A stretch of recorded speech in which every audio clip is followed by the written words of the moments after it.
Hello everyone, welcome to a new video. So this video is a quick tutorial on how to use ResumeBoostAI.com. There are some new features that I wanted to show you. So let's just dive right into this. So this is the landing page. This is how it looks like. You want to go to ResumeBoostAI.com and then you'll go where it says create resume. Here, if you don't have any resumes or you haven't created any resumes on the page yet, it's going to say start from scratch. So you want to select that one, or you want to upload. If you want to upload your resume, you can also do that. So I'm just going to continue where I left off because I already started. Okay, so this is the resume builder page. And here you can add your name, a short bio. This stands for resume summary or professional summary. It has different names. You can call it what you want. And this is basically saying who you are, what are your goals, what are you trying to achieve, or what you're looking for. This is commonly used in LinkedIn. So if you go to LinkedIn, you'll see that there is like a resume summary here, or in this case, it's called professional headline or professional summary. So I will recommend that you leave this here. Don't put it on your resume, so you don't want to have it there, just because it occupies a lot of space and it can you can use that space for something else. But I have the option for you to add if you wanted to. And I can also click on this and this is gonna improve it. So you can see that it changed it, it just rephrased it. But yeah, I'm not gonna have this, so I'm just gonna delete it. You can also record your bio. You can just speak into it and then it will pick it up and put it right there, okay? So email, this is the contact information section. So email, phone, LinkedIn, location, that's a given. For the location, you don't wanna have the full address. Just have like the city and the state, and that's enough, okay? Even if you're looking for a remote position, you still want to have like the location, because this is how they tax you, and that's unavoidable, so you want to have that location as well. Or they will ask you anyways, but you want to have it on your resume, okay? So then we have headshot or resume photo. So if you click yes, then it's gonna add some space here where you can upload your photo. So this is not recommended for the US, but I'm gonna show you, maybe you're in a country where they require a photo, so then I'll show you how to use this feature. So I'm gonna upload one of my photos here. Okay, so this one here. So this is just like a headshot. So I'm gonna use this one. I could use that one. This is pretty good, I think, in the sense of it's a professional looking photo, but I'm just gonna improve it by creating a professional headshot with maybe I'll be wearing a suit or something. So let's see. Okay, so now you can see that this looks way better. So the professional headshot has been created. I cannot zoom in more, but this looks better. So once I download the resume, I'll show you, and you'll see that looks way better. Okay. So, okay, so maybe I can download it now so that I can show you. Okay, so yeah, so now you can see that this looks way better. Just gonna put it on this side, and you can see that this looks way better than the one that I had, okay? All right, so let me close this, and let's go back to this. Okay, so I'm not gonna have a headshot, so I'm just gonna remove that. For the work experience, you want to have the company name, you want to have the job title or the role that you had there. Location, once again, don't be too specific. You want to just have this. Okay, so this is important so that they have a progression of your career and they see how long you stayed in any position that you list here. Okay. Right, so for the bullet points, I have this.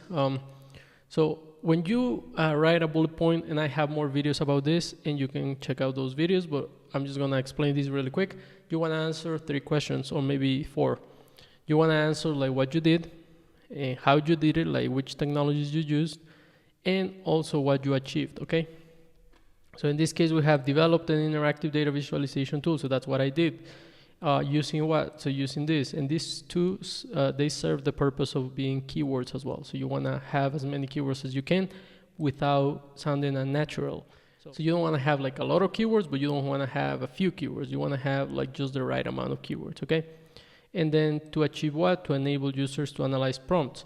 Okay, so this is a good bullet point, and it could be improved even better. So I'm just going to click on improve it, or maybe just rewrite it. So create a dynamic data visualization application. And you also want to use this in past tense because it's something that you did, okay? Even if you're still doing it, you want to have it in past tense, okay? In this case, this is just an example, and once again, there are videos on my channel where you can, we go in depth into how to create a bullet point, so you can check those out. But in this case, I'm just gonna leave 1 bullet point, but you wanna have maybe 4 work experiences, or 5, depending on how many years of experience you have, and you wanna have 2 to 3 bullet points per job. I think that's super important. And you wanna have the latest to the oldest, okay? So that's how it goes. So here you can see that I have a bunch of companies, and these are just made up, but yeah, there are some companies here, okay? Okay, so for the education, so you can have the education here at the bottom if you have a lot of work experience. If not, you can put the education on the top. Either way should work, but you can try and see what works best for you. You want to have the school name, so Georgia Institute of Technology, location, so this is in, sorry about that, Atlanta,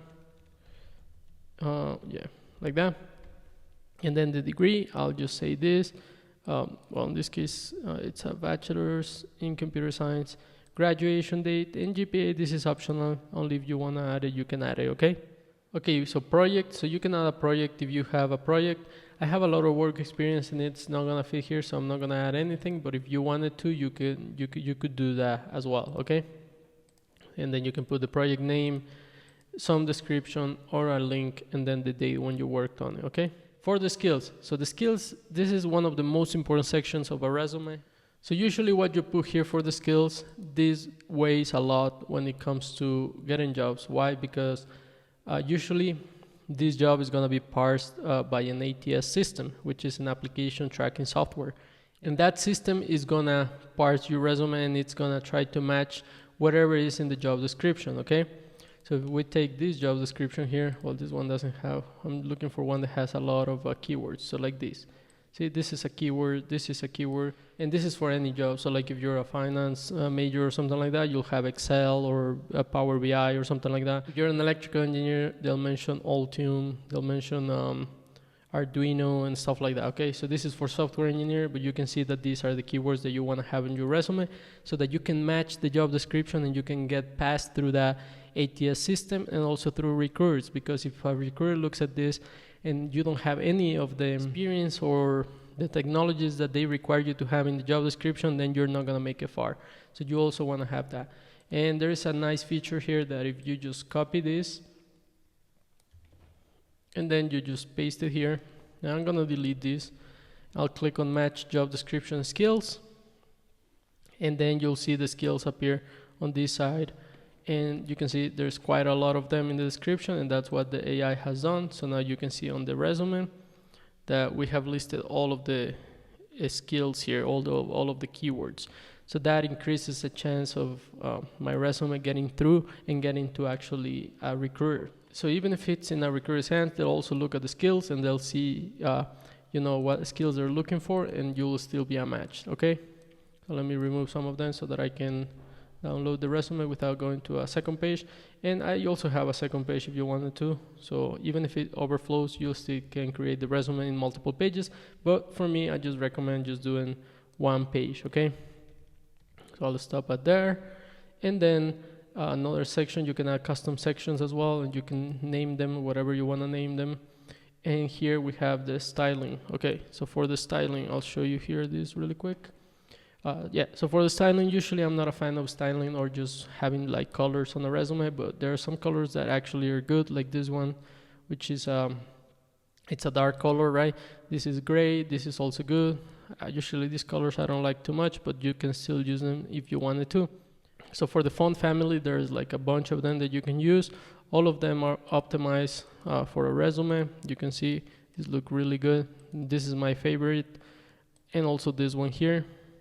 This is also a good one, but between these two, I would choose any of them, okay? I'm gonna choose this one because it looks way better, and then I'll choose this color, just black and white.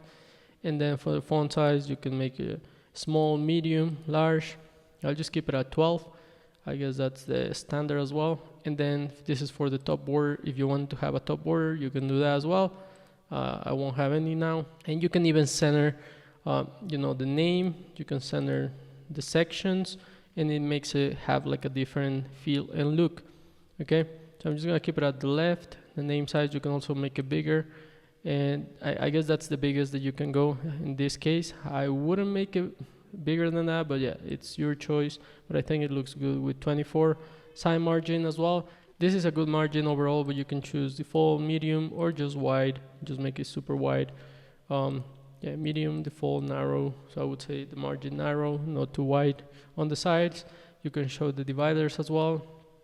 You can show a divider after the name, and when you do center, I think it looks better if you do that.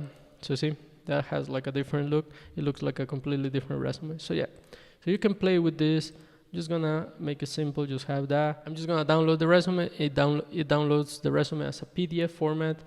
So I'm gonna open the folder where it is, open the resume, and you'll see that it looks like this, which is a professional resume.